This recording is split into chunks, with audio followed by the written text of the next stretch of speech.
For more on what is contributing to this rise and how Canadians can protect themselves, we've reached out to Ryan Duquette. He is a cybercrime and digital forensic specialist. He joins us from Oakville, Ontario.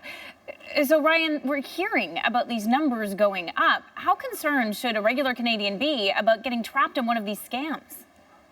There's a lot of these different scams happening nowadays, be it the revenue service or different phishing attacks, as they're called, that people can get emails from, or various phone calls from Windows companies. So it is very prevalent these days, and like you said, it is increasing in the amount it's happening. So given that, what are some of the signs that people can look for to know if something, whether it's a phone call or an email, is a scam? Well, what a lot of these scammers try to do is they try to get people to react very quickly.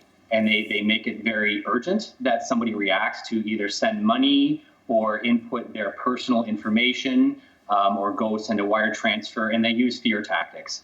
So what we've been saying to a lot of people is just take 5 minutes and think about it. Talk to somebody else about this email that you got or this phone call that you received, and just take a second to think about it before reacting.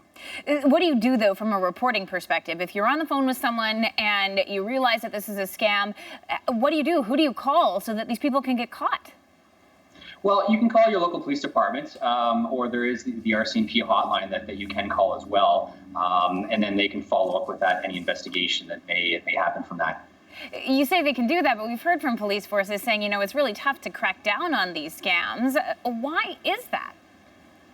It's very challenging because a lot of the scam artists are in other countries, and that can be very challenging when there's cross-border issues at play. There's different avenues in order for police to get information from other countries, and that can be very time-consuming and very resource-intensive.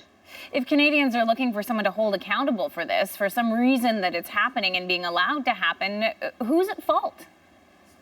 Well, I would say that the scam artists and these companies that are being set up in order to scam people would be the ones that are at fault. Even if you put your name on the do not call list, they somehow seem to still call you. So it's hard to place fault on this, but I would place it on the scammers. So what do you do to prevent being caught up in one of these things? You put your name on the do not call list. That doesn't always screen the calls. We know that they're starting to target cell phones now. How can someone protect themselves from being subject to this, even just from an annoyance factor? Well, the best thing to do is just to be aware of it. And we do a lot of user awareness training for our clients, for companies, for the community in general. We get out there and we give presentations on how to keep yourself safe when you get these sorts of phishing emails or phishing phone calls. And again, it all comes down to, does it sound right? Does this email sound right? Would the Canadian Revenue Service be calling you and asking you to go buy iTunes gift cards in order to pay off a so-called debt? It doesn't make sense. And it's the same with a lot of these emails that people get. A lot of them don't make sense. So just taking a few minutes to think about what these people are asking you to do, talking to somebody else about it, calling your local police department or calling somebody else that is in the industry as well to get some advice if need be, dramatically helps. Thanks, Ryan. You're welcome. Thank you. Ryan Duquette is a cybercrime and digital forensic specialist. He joined us from Oakville, Ontario.